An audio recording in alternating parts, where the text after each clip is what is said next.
Shalom Bapak Ibu Saudara yang terkasih dalam Tuhan. Ada sukacita, amin. Shalom Bapak Ibu yang di rumah. Ya, ada sukacita, amin. Ya, pada pagi hari ini kita bersyukur Tuhan beri kesempatan kepada kita untuk masuk hari yang baru. Ya, kita boleh memuji, menyembah, memuliakan Dia. Kita lanjutkan pembacaan firman Tuhan dari Mazmur pasal 41.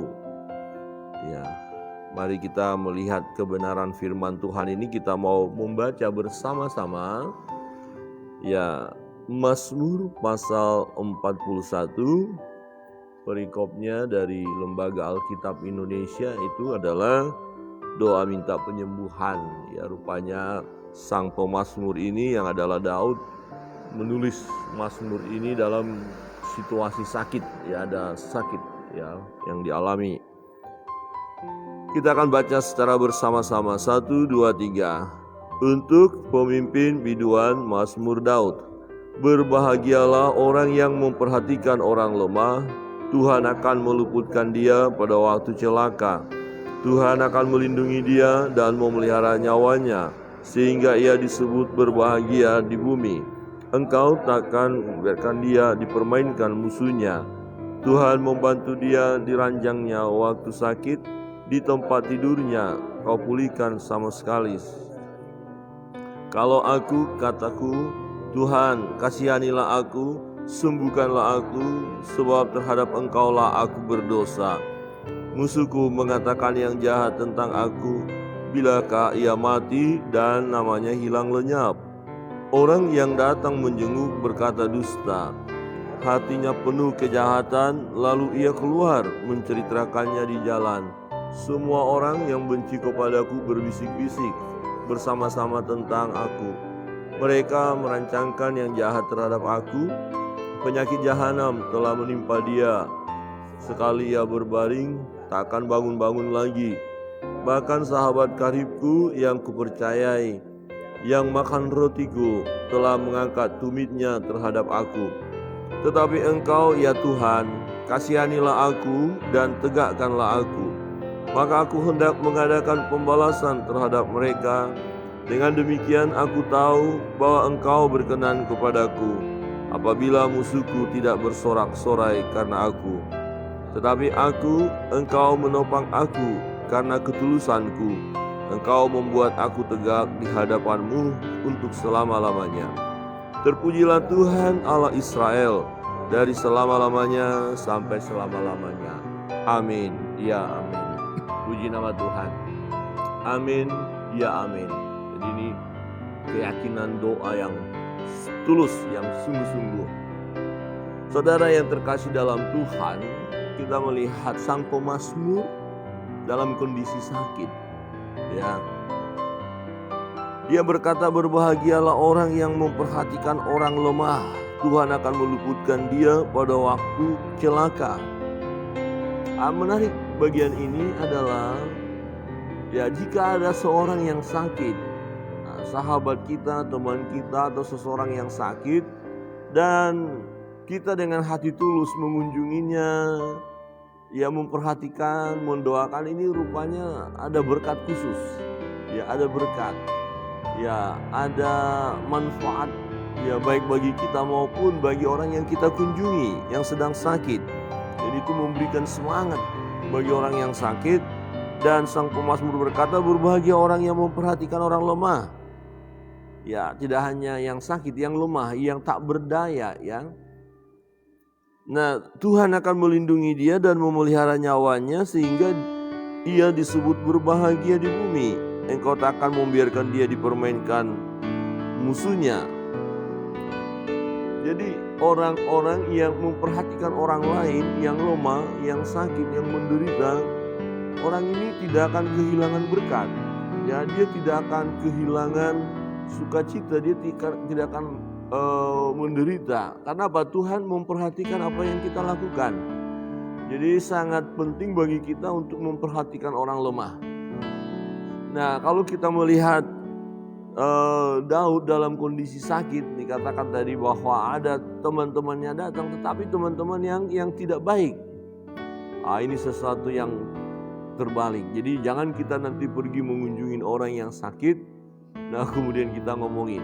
Perhatikan di sini dikatakan ya. Kalau kataku, Tuhan kasihanilah aku, sembuhkanlah aku sebab terhadap Engkau aku berdosa. Ya, jadi giliran Daud sakit, dia berdoa. Ya, dia sebelumnya adalah orang yang tulus memperhatikan orang lain, membantu orang lain. Tapi dia yakin bahwa dia pun akan mengalami damai sejahtera dari Tuhan, akan mengalami pertolongan dari Tuhan kalau dia sakit. Jadi dia yang sudah melakukan hal yang baik dan benar, yang memperhatikan orang-orang lemah, dia tahu bahwa Tuhan akan melindungi dia juga. Tetapi persoalan adalah orang lain yang tidak tulus terhadap dia. Perhatikan dikatakan, musuhku mengatakan yang jahat tentang aku, bilakah ia mati dan namanya hilang lenyap. Ini kan sangat menyedihkan sekali. Ya, datang mengunjungi orang yang sakit, tapi kemudian dalam hatinya kapan kau lewat. Ini terlalu ya. Nanti udah keluar ngomongin lagi. Perhatikan, orang yang datang menjenguk berkata dusta, hatinya penuh kejahatan, lalu ia keluar menceritakannya di jalan. Ya, semua orang yang membenci kepadaku berbisik-bisik bersama-sama tentang aku. Ya, dia omongin yang sakit tadi. Daud diomongin, mereka merancangkan yang jahat terhadap aku, penyakit jahanam telah menimpa dia. Sekali ia berbaring, takkan bangun-bangun lagi.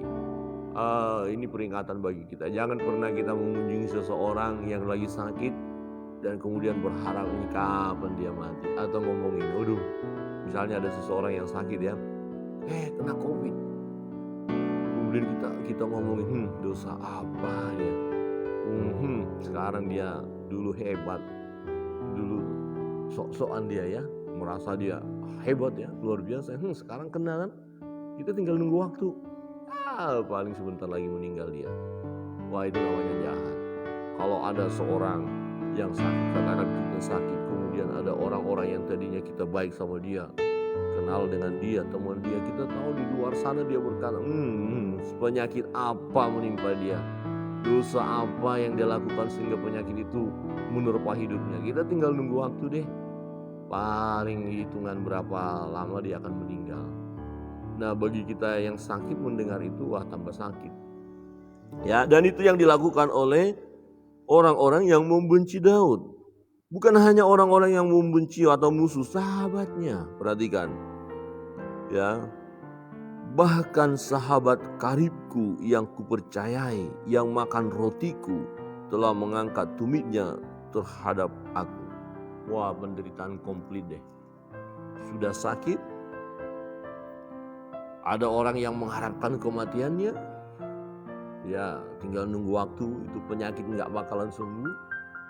Ya, sangat mengerikan sekali penyakit itu. Ya, kita lihatlah. Sekarang giliran dia tuh diserang penyakit. Ini dari sisi musuh. Diomongin, dibicarakan. Waduh, sakitnya begini begitu. Dibicarakan di mana-mana. Wah. Terus sahabat yang tadinya karib, teman. Waduh, bertingkah juga. Ya, mengangkat tumitnya dikatakan, artinya melakukan hal yang tidak sepatutnya kepada sahabatnya, berani-beraninya begitu loh. Wah, tidak memandang persahabatan itu, bahkan mencemohkannya. Wah, ini kan sangat mengerikan. Nah, dalam kondisi seperti itu, apa yang dilakukan oleh Daud? Dia sakit di ranjangnya. Ada musuh-musuh yang melihat tapi ngomongin ini sakit apa, sakit jahanam itu, dia akan mati, segera lenyap sudah, selesai sudah. Sahabatnya tadi juga tidak memberi dukungan. Jadi semakin tekanan itu luar biasa. Nah, ketika itu terjadi, ini apa yang dilakukan oleh Daud di ayat 11. Ya, dikatakan, tetapi Engkau ya Tuhan, kasihanilah aku dan tegakkanlah aku. Ya, maka aku hendak mengadakan pembalasan terhadap mereka.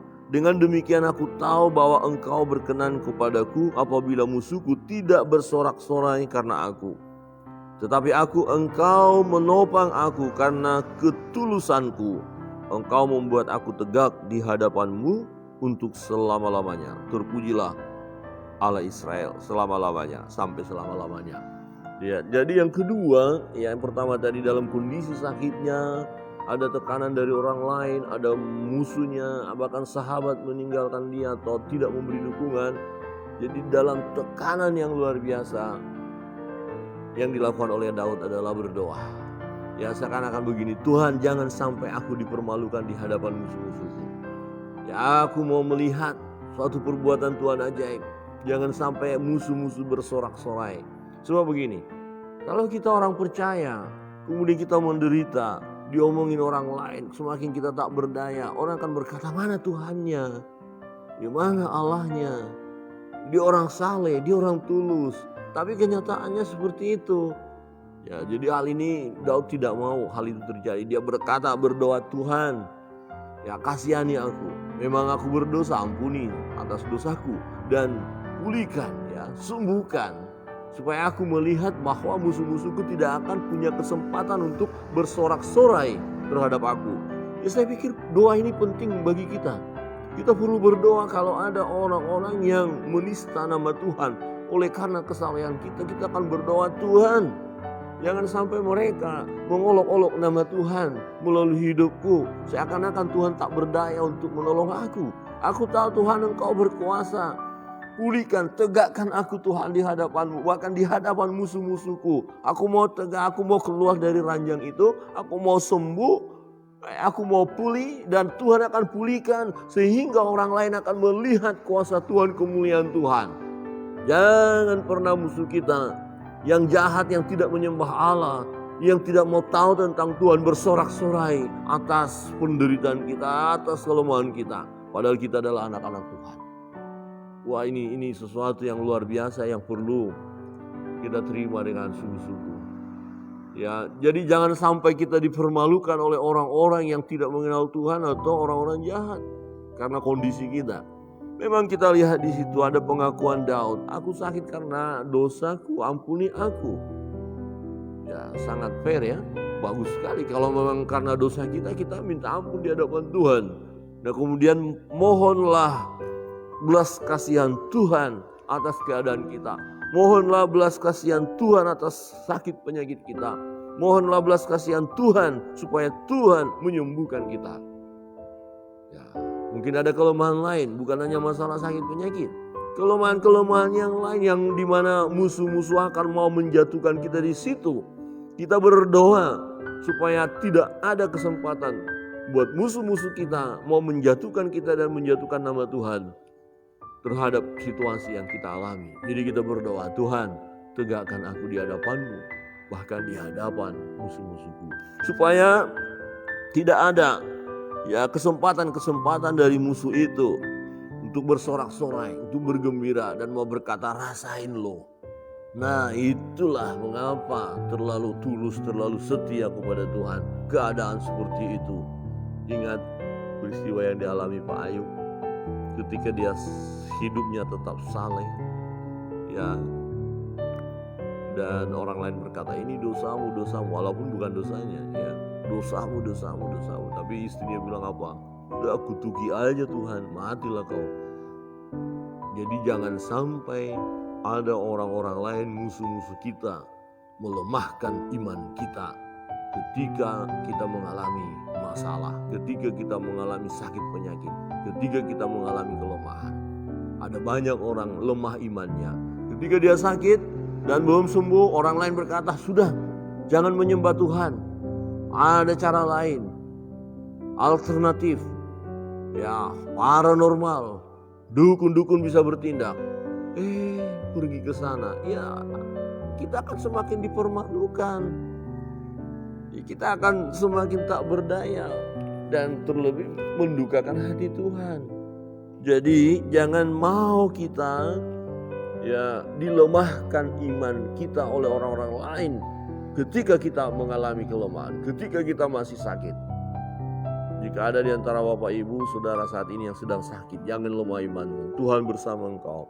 Kalau ada saran-saran lain, nasihat-nasihat lain, nasihat palsu, mau menjauhkan kita dari kasih Allah, kita harus tolak. Kita harus berkata tidak. Dan yang harus kita lakukan adalah berdoa.